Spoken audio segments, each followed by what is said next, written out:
First time you guys saw Houston a couple weeks ago, really good defensive performance, 99 points. I think you held, it's really just Durant, Jabari Smith, and everyone else pretty much held in check. What can you take defensively from that game and apply to this one in the rematch tonight? Yeah, I thought it was one of our probably best defensive efforts of the season.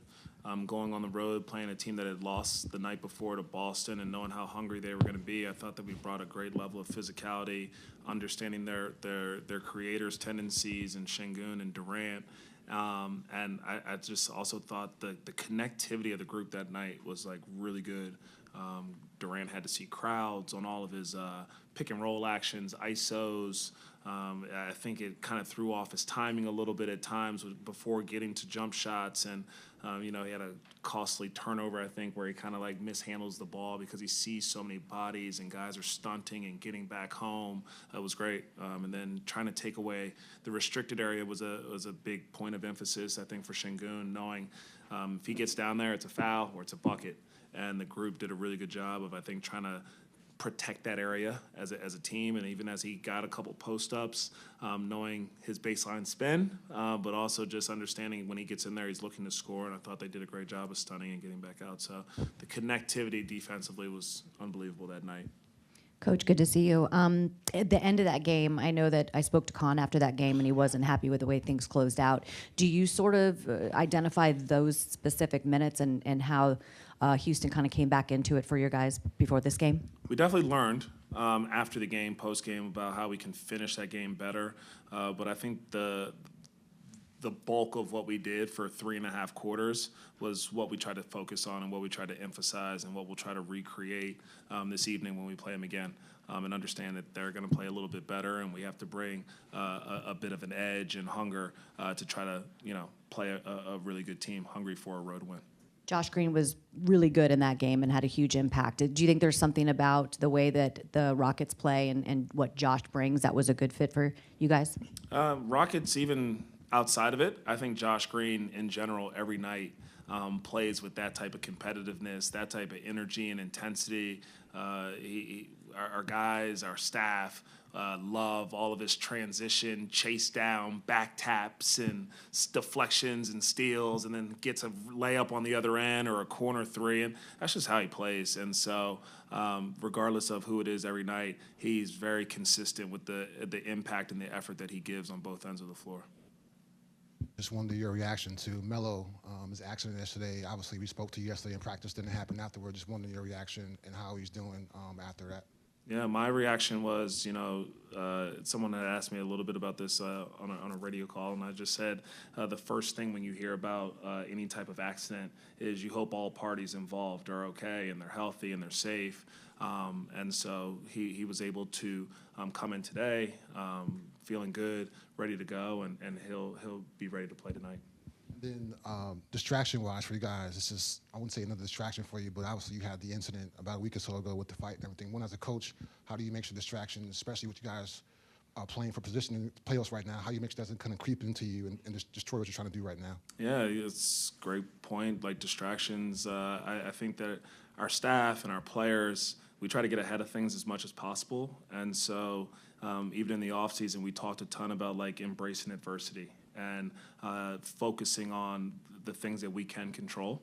And there's always going to be distractions in life, in basketball, things that just like come up. And a big part of who we want to be and who we want to kind of grow into are people that respond the appropriate way when you are faced with adversity or when there are distractions, and how you can try to block out some of the noise and focus on what really the main vision is, what the main goal is. And so I think that our guys have kind of taken everything in stride. They learn from some of these events that we've had go on, and we focus on what we can do to respond and come out and play a tough game, keep getting better every day, keep supporting one another, and that's kind of where I'll leave it. Houston, big, good rebounding team. I know Musa was big in the first win that you guys had over them. Now, I know you went center by committee last time out against the Hawks. What kind of challenges does Houston present, especially with no Musa and no Miles in the game? Definitely we'll miss those two guys, but I do think that from the last game we got to see and from all season, Ryan has started a ton of games for us, and the physicality that he brings down low and his ability to dominate the post, dominate the paint on both ends has been evident. And so look forward to obviously seeing him go out here and compete tonight. And, PJ has come in and given us some really good minutes in those backup big minutes. I think gave us a minute and a half or two the last time out, and he'll be ready to go because, like you said, they're a big team. They're physical, they're athletic, they're long, and so like protecting the paint is going to be a big theme for tonight. And part of protecting the paint outside of the ISOs are the boards. And I think, though, as a group, we understand the commitment that we have to have collectively to rebounding. And it's why we're one of the best defensive rebounding teams in the league. So regardless of who plays, that will be an emphasis for everybody. Coach, you guys are playing great lately, obviously, and a lot of the young players have contributed too. Obviously, Khan, but you've got a few of the other rookies. Musa has been doing great. He was a two-way player last year, and you coached on 3 different teams in the NBA. And I don't think those teams really played or utilized their young players that much, from what I remember, what I looked up. So anyway, I was wondering, where did you get the impetus or whatever to utilize your players, and what do you think it does for them when you do that?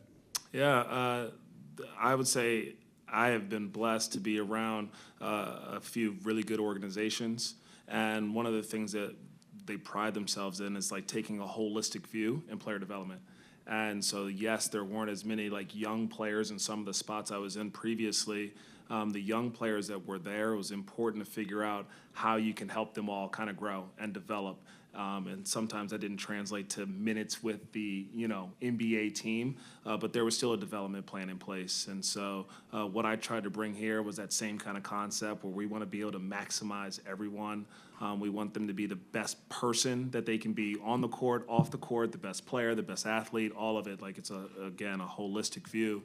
And the thing that I think it helps you do, especially in this landscape of the NBA and contracts and free agency and salary caps, like if you can hit on young developing players, it really helps your sustainability, I think. And so it's cool to have the crop of guys that we have coming in here, and I think it's a testament to our staff how much they pour into them, but also our front office identifying the right young players that can kind of grow and build with the rest of our group.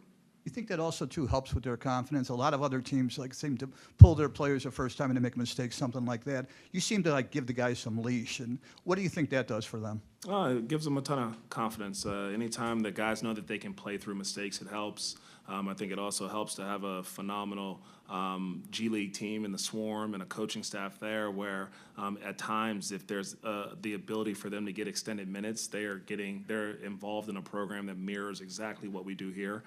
So I think all of it hand in hand, our coaching staff's ability to give these guys a little bit more freedom, they earn it. Every day they come in the building and they prepare and we get to see it. They earn their trust with their daily habits. And then again, the G League piece of it continues to add to their confidence too. Coach, the All-Star break is in the halfway point of the season. It's going to be a sprint to the finish line, especially with where you guys sit in the Eastern Conference. What are some keys that you're trying to hit on to make sure you guys get off to a fast start? Yeah, 27 games is not a sprint. I'd be exhausted if I sprinted that many. But I do think that down this stretch of 27 games, the emphasis for us is to still just be focused on our daily improvement. This group has built consistent habits. The mindset to be obsessed with your daily improvement is first and foremost, and that won't change. Like just falling in love with the process of every day, every possession, every practice, every game, opportunity to get better. I would say situational basketball is going to be important for us to continue to get better at. Are we recognizing opponent trends offensively and defensively? Who's got the hot hand? Have they been in zone for 3 possessions, and are we still running man plays, whatever it is, or are we adjusting our screening angles into quarter, into game stuff, I think is always crucial in these games that are obviously very meaningful down the home stretch. And then the last piece is our overall communication, which I think continues to get better every game. When you see something, you identify something, how are you communicating it to your teammates? How are you communicating it to the coaching staff? Or do we all just get quiet and try to do it on our own? So I think those 3 things are going to be key for us down the stretch.